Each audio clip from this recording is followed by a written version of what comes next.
Peru News Today. All you need to know about Peru. Did Chavín society create authoritarianism? New research led by John Rick suggests that authoritarianism may have begun with the Chavín civilization. There are many forms of governments with different origins and histories. Now new research by a professor of anthropology at Stanford University, John Rick, is gathering evidence which he believes suggests that authoritarianism originated in Peru, with the civilization known as the Chavín. Chavín culture flourished in the area that we know now as Peru during the period spanning from 900 AD to 200 AD. Research suggests that Chavín society was ruled by an elaborate priesthood and at the most active point of their history, in the capital Chavín de Wintar, visitors were subjected to an array of various tricks such as underground tunnels and routes, psychoactive drugs, animal iconography, and even the manipulation of light, water, and sound.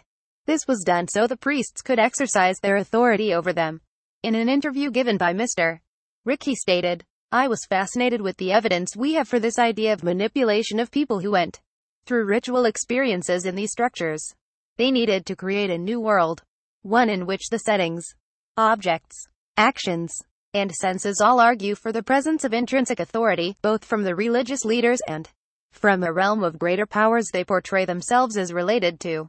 Little evidence has been found that the common people were involved in worshipping, but instead, pilgrims that came from all over the Andes, usually in pursuit of elevating their status and their control on various parts of society.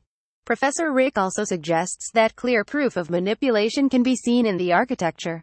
2 kilometers of underground tunnels have been discovered by researchers, and they believe that they were intentionally created to give the feel of confinement, making it easy to manipulate those that entered. Also, another difference by the Chavín that makes them stand out from other cultures is that they carved their history in stone while others used wood and paper.